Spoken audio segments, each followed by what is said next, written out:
Poughkeepsie, New York. We are here with Dastard Danny Doring from the OG ECW back in the Philly days, back in the 2300 arena. Everybody knows who this man is. If you don't, do your homework, because you should know. You should know.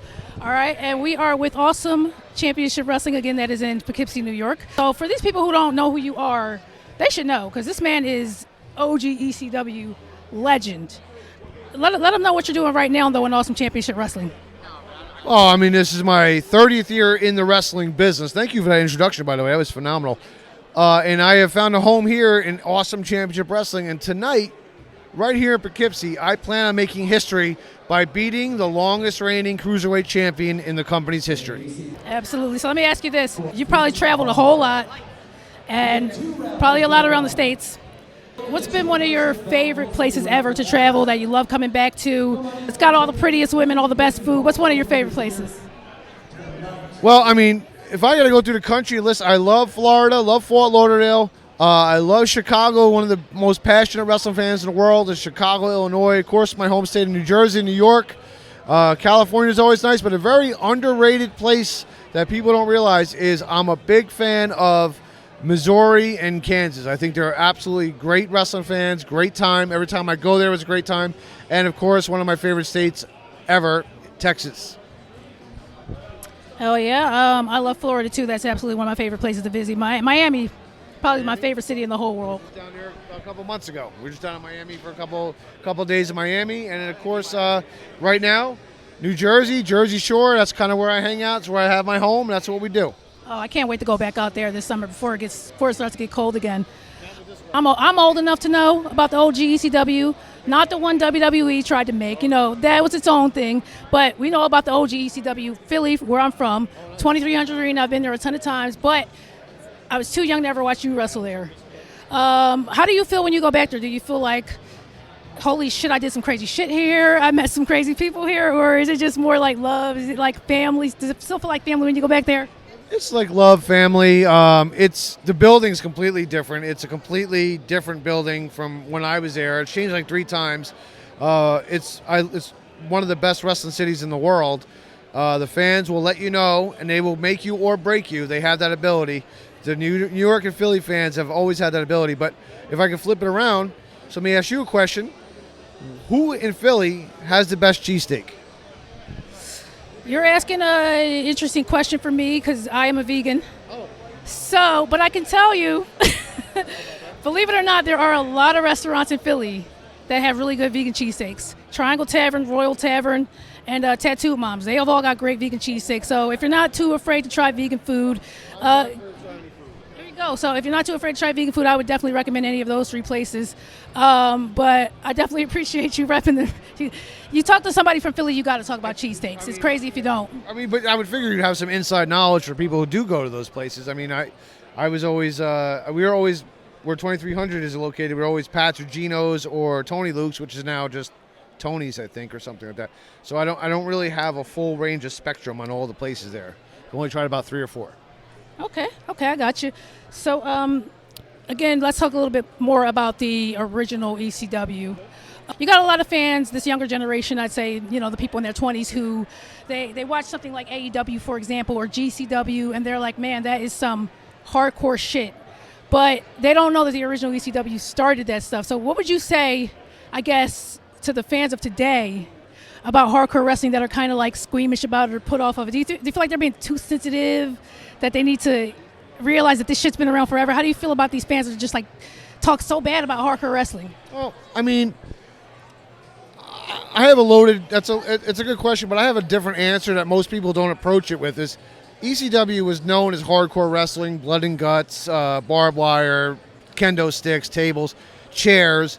But what we really were saying by hardcore wrestling, the statement that we were making was, we are for the hardcore wrestling fan. So we're going to give you blood and guts. We're going to give you some of the best technical wrestling in the world. If you ever watched the Super Crazy, Little Guido, Tajiri, Rob Van Dam, Jerry Lynn, and, you know, then you had your blood and guts. You had your Balls Mahoney, your New Jacks, your Axel Rottens, all those guys. And then you had some comedy stuff on top of it. FBI, Danny Doring and Roadkill. So when we meant hardcore wrestling fan, hard-hitting, lucha action, lightweight action, blood and guts action, comedy. We gave you everything, a cornucopia of wrestling that you could digest. So something for everybody. That's the way we looked at it. I absolutely love that answer. That's when I was watching it as a young person. That is pretty much what I remember about it. It being a lot of variety there, and you got a company like AEW. People think they're doing something new. I love AEW, but people forget that the OG ECW is the one that started that, having strong style, hardcore wrestling, lucha, every single thing you could think of that you didn't see on TV, you didn't see in WWE or WCW quite as much. You guys had everything before anybody else did. So, and me being from Philly, I always like to let people know about the ECW legends. Yeah, I mean, I appreciate, I think Tony Khan, who owns it, was at all the Philly shows a lot of times. That's what my understanding of it. So he probably brings a lot of element into it. I mean, we'll always be remembered for inspiring. Hopefully people recognize that.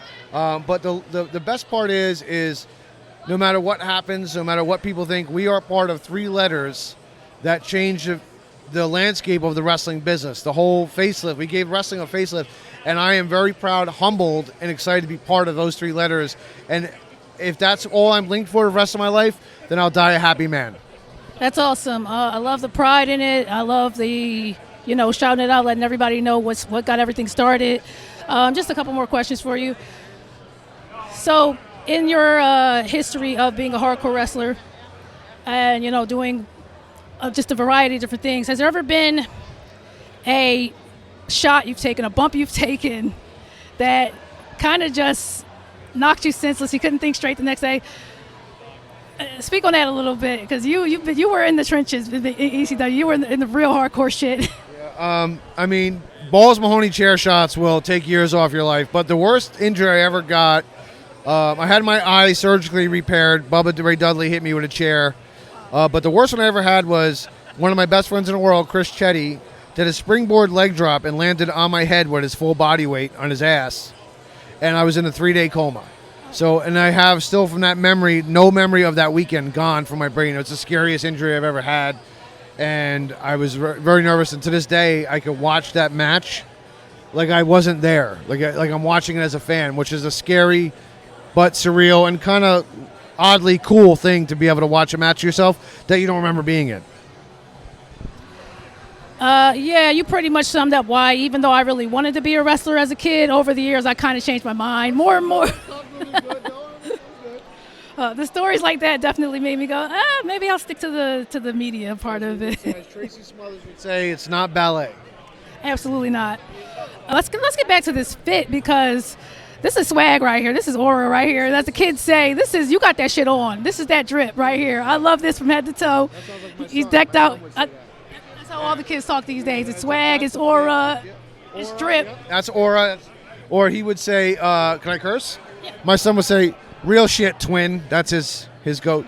But no, I mean, it's Independence Day, so I figured, let me get a nice red, white, and blue outfit, the stars and stripes, the hat, the glasses, and I even got the red and black, but I got the Jordans to kind of match as the best I had to match with this. So I said, you know what, you got to show up. Like I said, if you look good, you feel good, you wrestle good, you smell good. Let's get out there, let's have a good show, and let's set the example for some of the young guys. Show up, be a character. I'm not afraid to put myself out here in front of all these people as a character, because I'm very confident in my abilities and what I do. So when I dress up, I like to make a statement, and I will be going to the after party tonight in this outfit. So just one last question then. Let everybody know, obviously outside of Awesome Championship Wrestling, the other places you've been showing up at, whose ass you've been kicking lately. I like to call ACW my home right now. This place is so amazing. The atmosphere is ridiculous. The crowd is great. The production is great. I feel spoiled. I don't really want to go too many other places. I turn down work every week to get ready for this. But tonight I will be beating Leo Sparrow and a man that came in here tonight from Chile. His name is Fear. He's part of some exchange program. Doesn't matter. They're getting beat. I'm going to put gold around my waist tonight in Poughkeepsie. Hell yeah. That's exactly what I like to hear. All right, man. Thank you so much for your time. Appreciate it. And, yeah, definitely kick ass tonight.